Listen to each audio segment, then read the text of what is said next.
Good evening and Happy New Year to you all, and welcome to the release of the strategic plan. And I'd like to welcome Most Worshipful Brother Neville Smith, who's amongst in the audience there somewhere. Past Grand Master, Neville, welcome.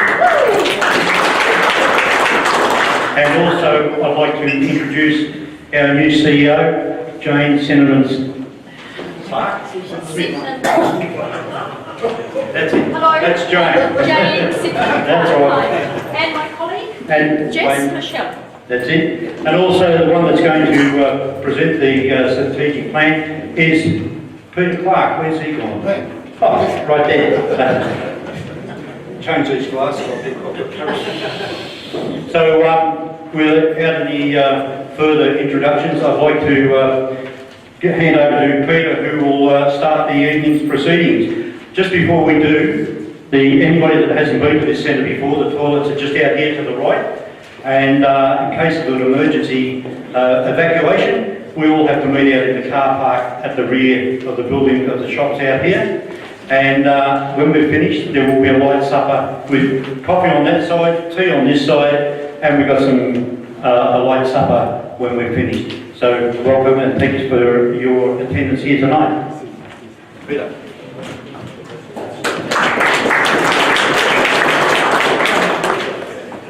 Thank you, Lionel.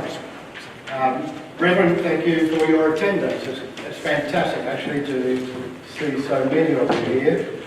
This is actually the first session of this rollout, for want of a better description, of the strategic plan. We know that you've all received copies of the plan electronically. What the board, and I'm here talking to you this evening as one of the directors on the Board of General Purposes, and what the board felt was that we need a number of multiple ways of talking to you,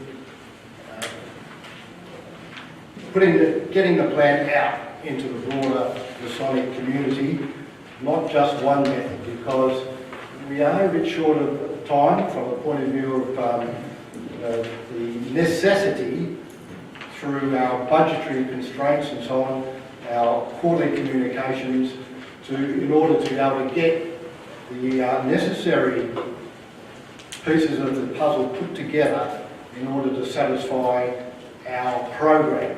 So what we're trying to do is in quite a short period of time, speak to as many Freemasons as we can, either in forums like this or in your lodges, if you would like somebody to come and speak to you and maybe expand upon the bits and pieces that we might discuss tonight.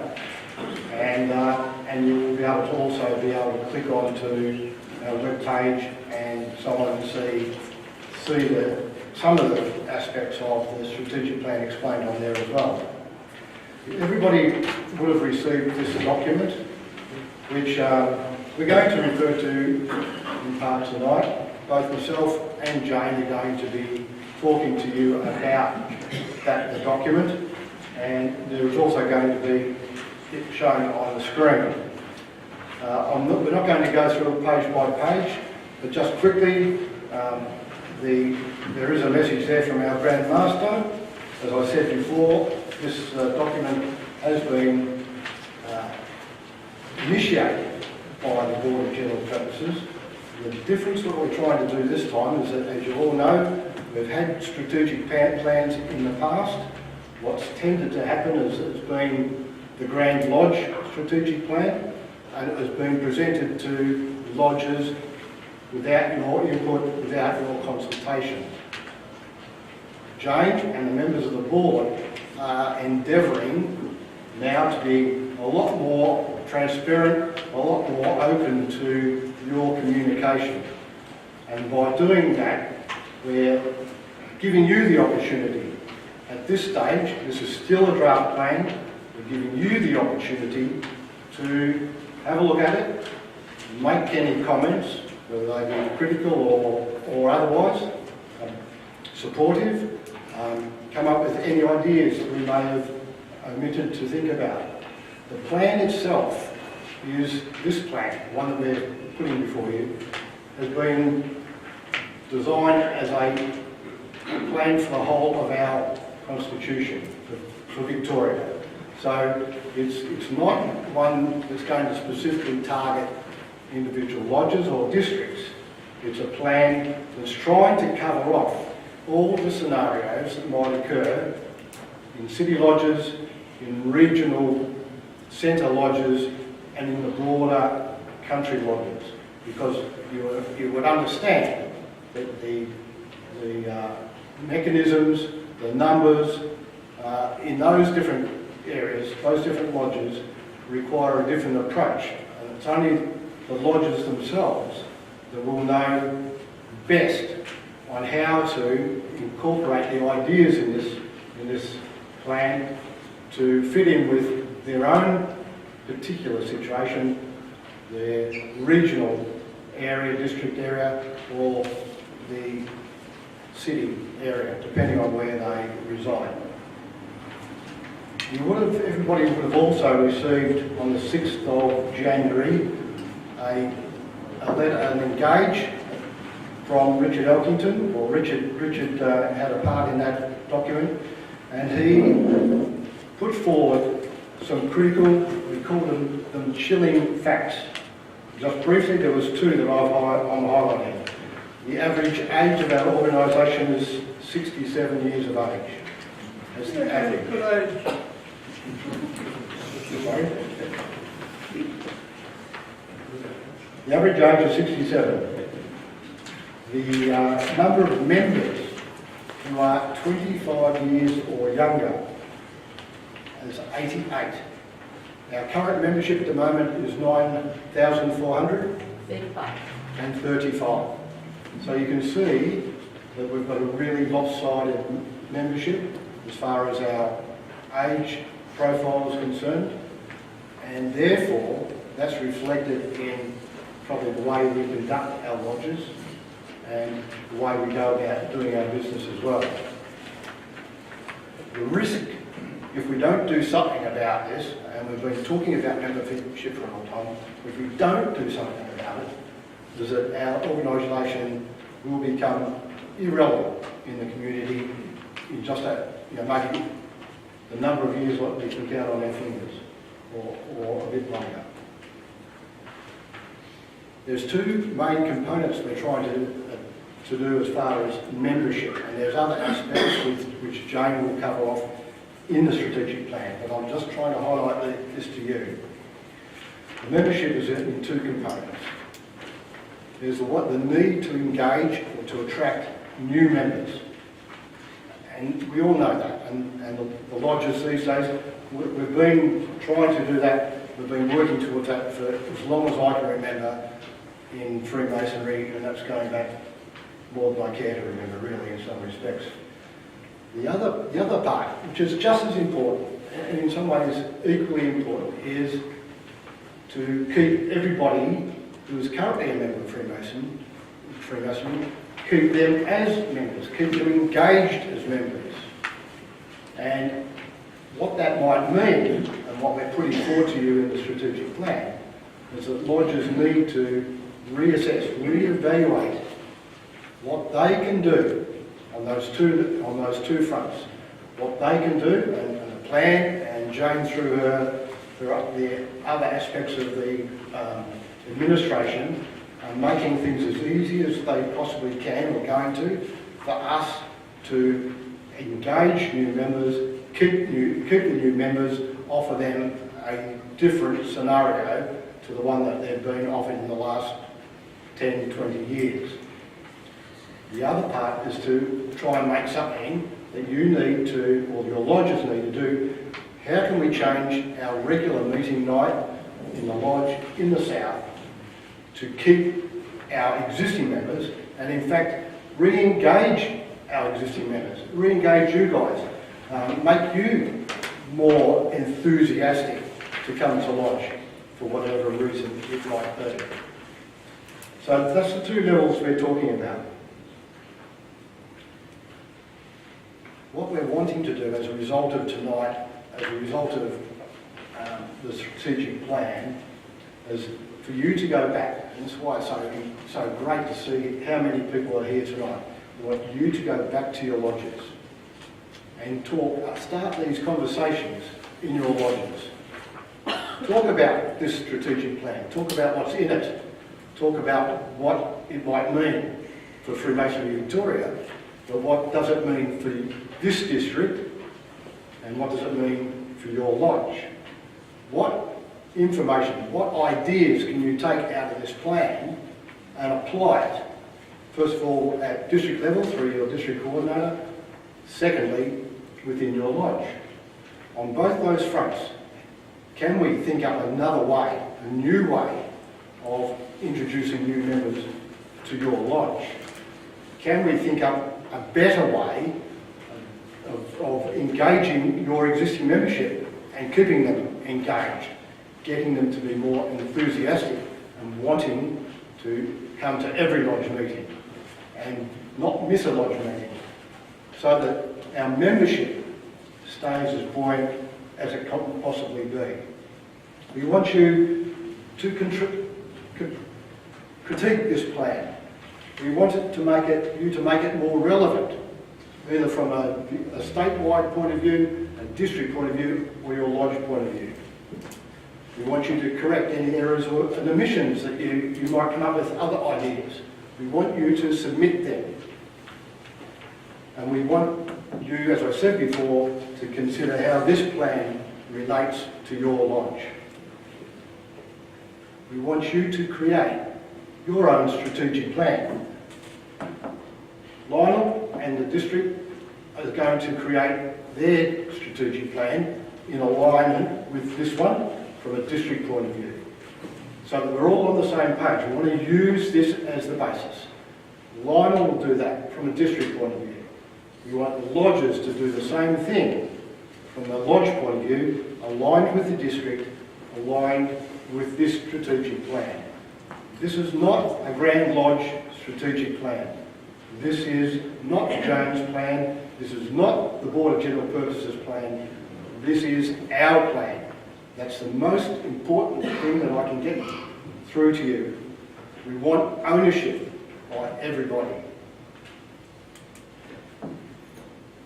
If you can identify areas where you think it's going to make a difference, if you need some assistance, you need some help, talk to a member of the board, contact Jane, emails, telephone calls, through your district coordinator, anything that you can think of, whether it be a criticism or a suggestion, we want you to communicate it.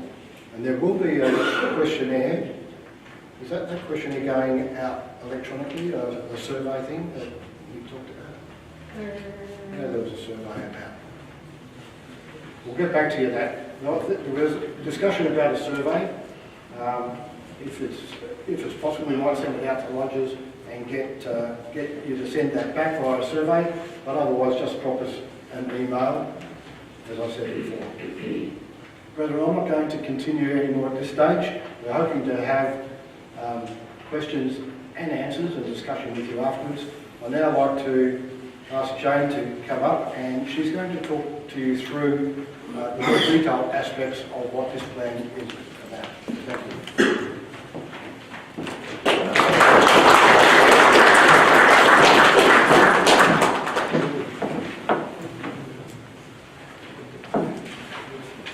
Thank you so much. How wonderful to see so many people here. I understand we have 92 members of Freemasons Victoria here tonight, and what a joy that is to me. Neville, Merv, Lionel, Peter, members, wonderful, inspirational, supportive women who are knitting things together behind us. My colleague Jess Michelle, who is here videoing this evening, if you would like to not be videoed, please let us know. If you have any problems with being videoed and being present on our website, please let us know. But the intent is to film what is happening tonight so that we can make it available to others. It's a delight to be here. My name is Jane Sydenham-Clark, and I am the Chief Executive of Freemasons Victoria, and that brings me a lot of pride. I acknowledge that we're gathered here on the lands of the Kulin Nation, and I respect their elders, past and present. I bring greetings from the Grand Master, Don Reynolds, the Deputy Grand Master, Keith Murray, and the President of the Board of General Purposes, Richard Elkington, who all extend their best wishes and echo the words of our Director, Peter Clark, to please get involved, get engaged, make a difference for the future. Please send your comments directly to me, to Peter, to Lionel, to any of the representatives from the districts. Please go straight to freemasonsvic.net.au and lodge your comments directly to our website. We need your comments. We need this plan to be owned by you, to be actioned by you. This is not something that I can do. It's certainly not something that the team in at Freemasons Victoria head office can do. It's something that we can only do all together. So, you have your documents. Let's work through it. A message from the Grand Master, as Peter referred to, and a vision statement on page 4. Freemasons Victoria will be recognised as an organisation of good men who support each other, their families and the community. In 2025, there is a very comprehensive vision narrative which is articulated on this page, and in fact we are in the process of having this illustrated because we want to paint a picture that shows that this will be an organisation of openness and transparency, one that really brings to life the values of Freemasonry in the everyday, one that is enabling lodges, supporting lodges to be self-directed, to be absolutely taking a hand in the future of this organisation. Members will be actively engaging new members and supporting to make the member experience a really fantastic one, such that you would never consider leaving Freemasons Victoria, because it means so much to you in your soul, in your heart, in your being, to be a Freemason. The strategic plan at a glance on page 5 sets 5 strategic objectives. 1 is about building the brand for today's man. And here we will measure our success on the basis of community awareness. Does the community understand who we are? Do they recognise us as the sort of organisation that as a community they are proud? And also our member awareness and perception. How do the members understand the role of Freemasonry? Are we all on the same page in terms of what we describe? When someone says to you, what is that on your lapel? Are we all saying the same thing about what that means to be a Freemason? And when they ask the next question, why are you a member? Are we all going to be saying the same things to compel them to become a member, if they are the right sort of man that we want to engage in our organisation? The second strategic objective relates to attracting membership by engaging today's man. Today's man is a very interesting concept, and many members have very negatively said to me, who is today's man? And I say that today's man is sitting right in front of me. It's 92 of today's men. And today's man is, for me, someone who is wanting to make a real difference, who really does want to emulate the values of being a Freemason, who really does want to bring all of those qualities to life. Today's man is also a man who sits right across the life cycle. In his 20s, he's a man who actually is looking to build his personal brand. He's looking to find something that makes him attractive to his potential partner or to his potential employer. Can being a member of Freemasons Victoria add to that? Can that make an employer think, this is a Freemason, he must be a good man. He must be a man of principle and of integrity. Would a potential partner think, wow, he's a Freemason, he must be a good man? Today's man in his 30s, heading through his 40s, is actually experiencing a very different journey to what he might have 50 years ago. He's not now just the breadwinner, he's not now just the disciplinarian. His partner is not now typically raising the children and doing the work in the domestic sphere. There is a real blurring about the roles of today. Today's man doesn't want to be remembered by his children as he remembers his father, who is largely absent. He actually wants to be very much connected with the emotionality of his children, the domestic sphere. He wants to be very connected. And he wants to be part of the everyday in the household. He still has responsibilities to earn an income. But in fact, over 30% of today's men do more housework than their spouse. And in fact, over 40% of them earn less money than their spouse.